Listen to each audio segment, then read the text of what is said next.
মধ্যযুগীয় বর্বরতার মতোই দৃশ্য নজরে আসলো সকলের। এক নারীকে বেঁধে নিয়ে চুল কাটছেন আরও কয়েকজন নারী। হাসি তামাশায় ফেটে পড়ছেন আশপাশের লোকজন। যশোরের ঝিকরগাছার চাপাতলা গ্রামের ঘটনাটি এখন সামাজিক যোগাযোগ মাধ্যমে রীতিমতো ছড়িয়ে পড়েছে।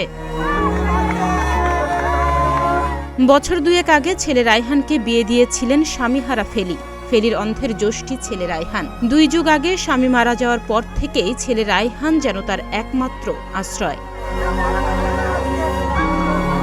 কিন্তু পুত্রবধূ বিপির সঙ্গে ছেলের সংসার হয়নি সুখের। দিনে দিনে ভবঘুরে হয়ে ওঠেন রায়হান, ফলে স্ত্রীর সঙ্গেও বিচ্ছেদ হয় তার। এদিকে দিনে দিনে নেশাগ্রস্ত হয়ে পড়েন রায়হান। মায়ের জীবনে নেমে আসে বড় আরেক দুঃসহ ঘটনা। নিজের ছেলের জন্য জীবনসঙ্গী বিপিকে ফিরিয়ে আনার চেষ্টা করতে থাকেন তিনি। চলে যান কবিরাজের কাছে, তাবিজ কবজ নিয়ে হলেও ফেরাতে চান পুত্রবধূকে।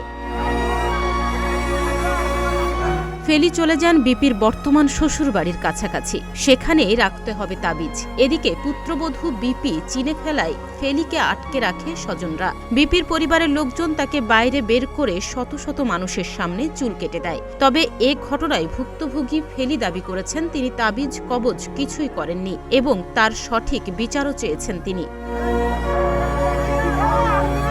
এদিকে এটা মধ্যযুগীয় বর্বরতা বলে মন্তব্য করছেন স্থানীয়রা। ঝিকরগাছা থানা পুলিশ ঘটনাটি জানতে পেরে 4 জনকে আটক করেছেন। ইতোমধ্যে তাদের বিরুদ্ধে আইনগত ব্যবস্থা নেওয়া হয়েছে বলেও জানা গেছে। তাহনিয়া ইয়াসমিন, প্রতিদিনের বাংলাদেশ।